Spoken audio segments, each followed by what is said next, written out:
आज मैं आपको एक हॉरर स्टोरी बताने वाली हूँ। रियल इंसिडेंट पर आधारित है। ये कहानी है बिहार के एक छोटे से गांव की। एक न्यूली मैरिड कपल थे, रमेश और सुलेखा। दोनों शादी से लौट रहे थे और अचानक उनकी नजर एक बूढ़ी औरत पे पड़ी जो रोड के साइड में खड़ी थी, भोजन मांग रही थी। अब सवाल ये उठता है कि हम लोग में से कोई भी अगर उस सीन में रहेंगे तो हम लोग क्या करेंगे। लेकिन अभी मैं आपको ये बताऊंगी कि रमेश वहां पे क्या की।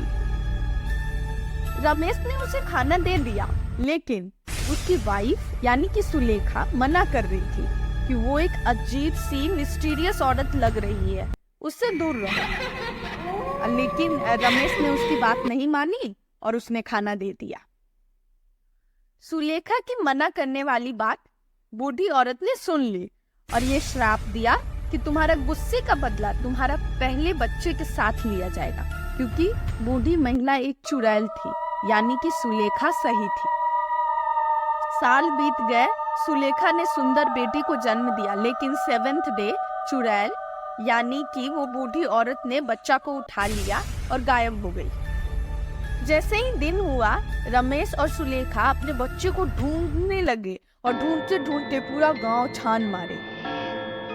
जब वो ढूंढते ढूंढते गांव में हर एक इंसान से पूछने लगे, तब किसी ने उनको बताया कि एक बूढ़ी औरत एक बच्चे को लेकर बसवारी यानी बांस के जंगल में चली गई है। गांव में अक्सर बसवारी ही बोलते हैं बांस के जगह को।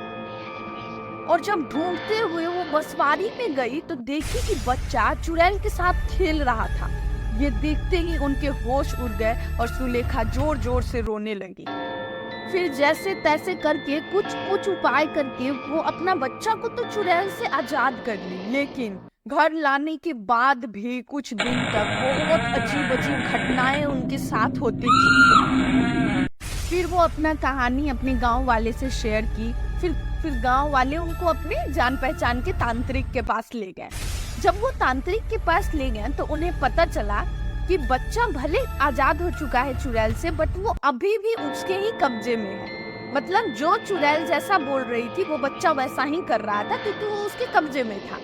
फिर तांत्रिक अपने सूझबूझ से और बहुत तरीका करके उसने चुड़ैल को निकाल लिया, उसके कब्जे से बाहर कर लिया और अब बच्चा बिल्कुल हेल्दी है और वो लोग एज अ हैप्पी फैमिली रह रहे हैं।